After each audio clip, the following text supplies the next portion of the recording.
fact, this cover was never used because I did the illustration and they subsequently killed the book so that they never used the cover actually. So this is the cover that I finished today. This is okay? Oh yeah. I don't do anything unless I get paid for it. That's important for all you guys. The tendency is for a lot of us, because we love to draw and we do this essentially because for the love of it, that a lot of times, and sometimes anyhow, we're kind of reticent to take money for what we're doing. It's like here we're enjoying ourselves drawing and we're asking for money for it also. But in fact, you're in a business, and if you're a professional, you should act like a professional. If you're doing a piece of work, and that's why this business of art class that you're taking is a very important factor in this whole educational process. If you want to be treated like a professional, then you've got to act like one. You don't do artwork on commission unless you're getting paid for it. If somebody has commissioned you to do a work, whatever problems they have in the completion, come on, right around here. Whatever problems they have in the completion of that work, if indeed, just in the cases I described to you, if the work is killed, sit down. If you guys want to sit down, by all means, go ahead and do so. That's not your problem. You were commissioned to do that job, they got to pay it for it. That's why also it's very important for you to be very careful and to discuss with the people for whom you do any kind of piece of commercial work what the understanding is. Don't hesitate, in a tactful way, of course, but don't hesitate to explain what the situation is, what your monies are supposed to be, how those payments are supposed to be made so that you don't get stuck for getting paid for it once the job is completed. This was done for a special kind of publication. It's a religious group. I did an illustration here. And this page here, all of these are originals, incidentally. This page here is from the tour strip that was running in Sojourn magazine about 12 or 14 years ago.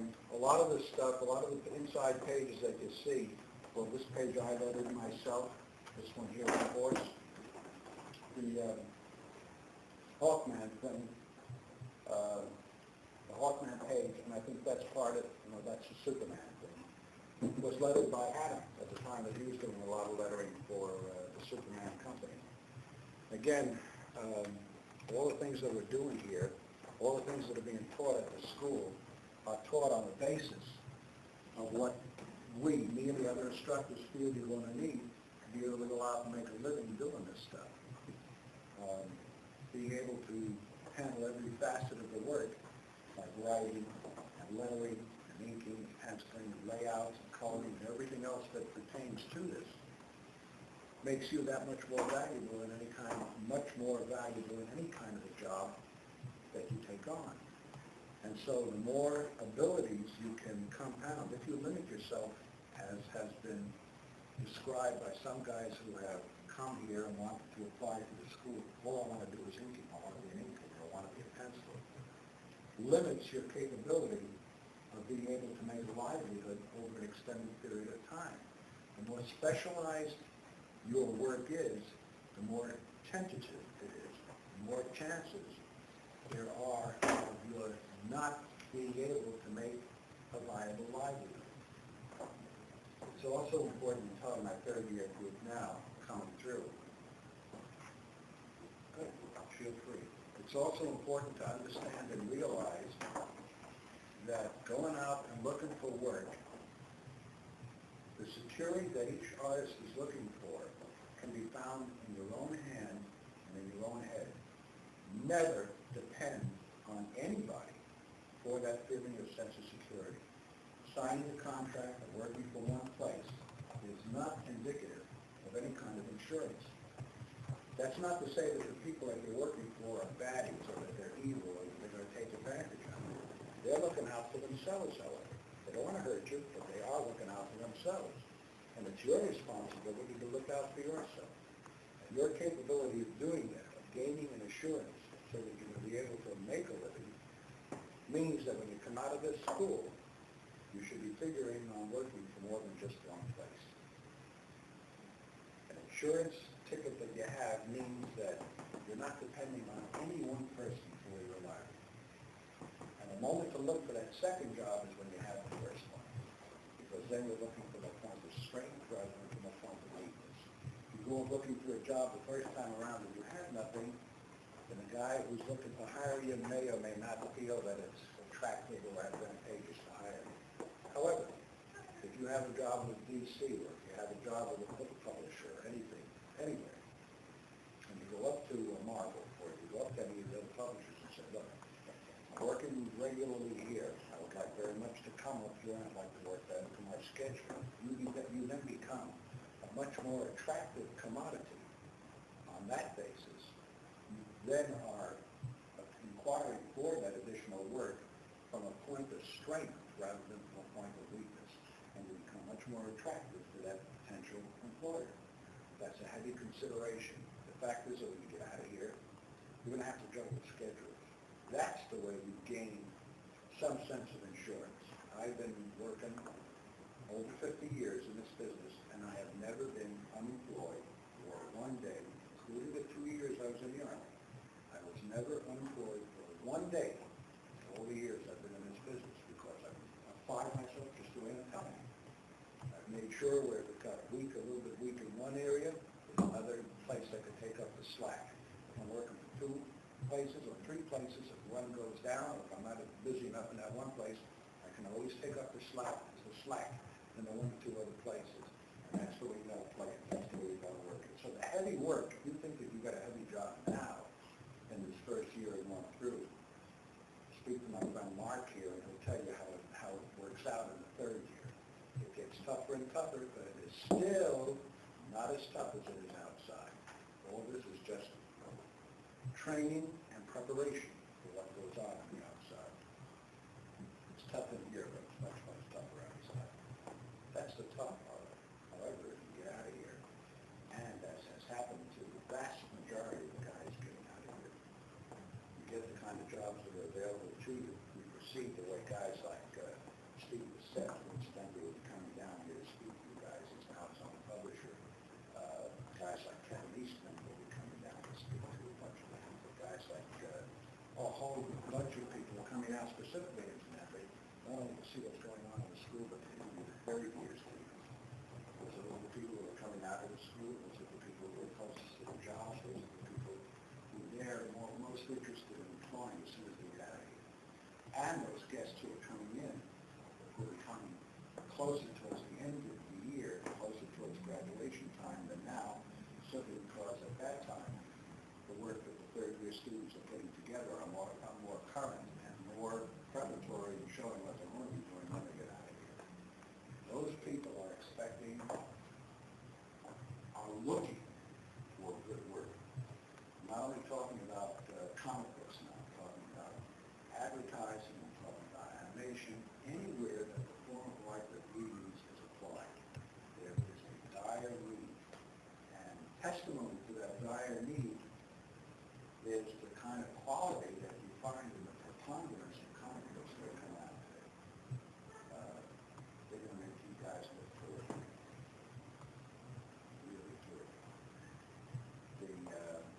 The percentage of employment that has been present since we started this school 16 years ago is still better than 90%. It's between 90 and 95% employment ratio. That same expectation is one to look forward to by everyone that's attending this school.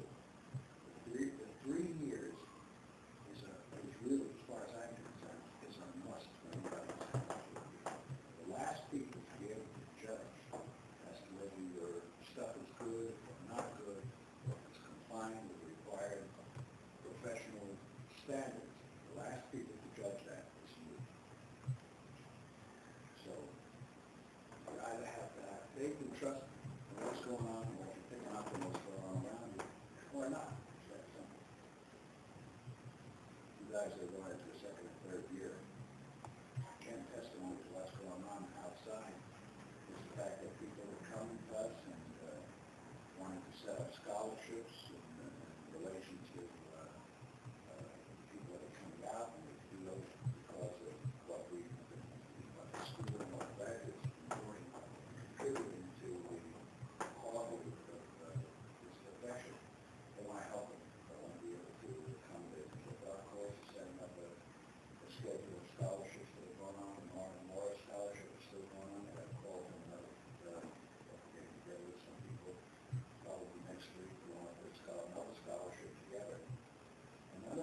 questions about the work I showed you?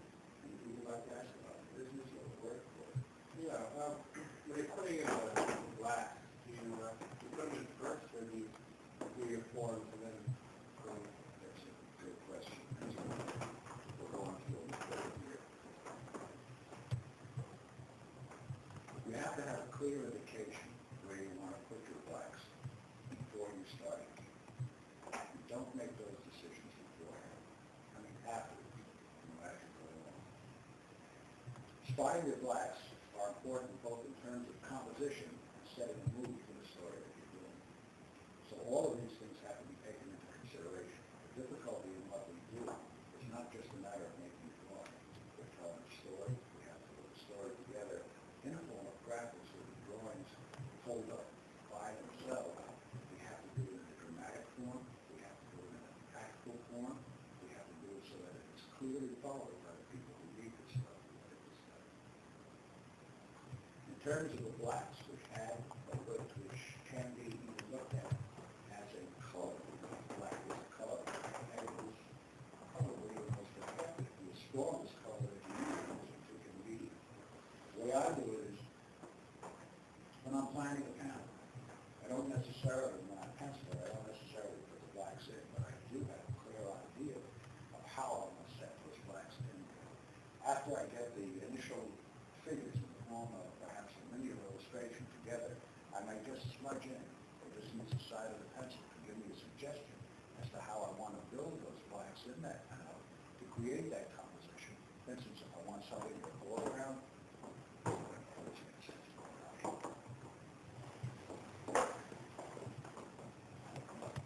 if I want to plan something, well, these are a little bit confusing, and I really don't.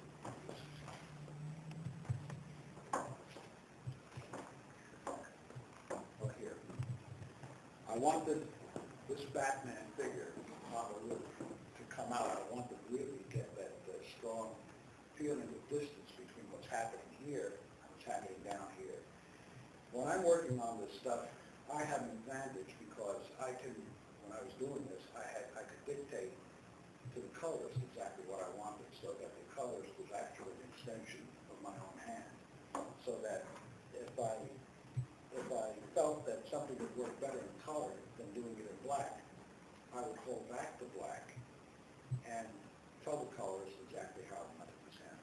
This particular illustration was worked so that the blacks would be most heavily, and I had that in mind when I first started, the blacks would be most heavily in this area here, in the foreground, on top of the roof. And as the illustration receded, that it became later and later. In fact, I wanted the light to be emanating from the street. That's why I had the edge light around the figure itself. All of these things, everything that it sets up, really demands a certain amount of a great deal of heavy planning. This window cover, for instance, worked pretty much the same way. I spotlighted the figure, of course, in the moon. I decided this would be normally in shadow, but I decided it might be really effective if I could use this as a backlighting, so that I always take into consideration the light source, make sure that that light source is consistent all the way through. I have here the light hit by the moon, lighting up the figures in the foreground, lighting up this figure as well, and this figure too. Now this is the shadow side. All this light area here is the shadow side. But I decided that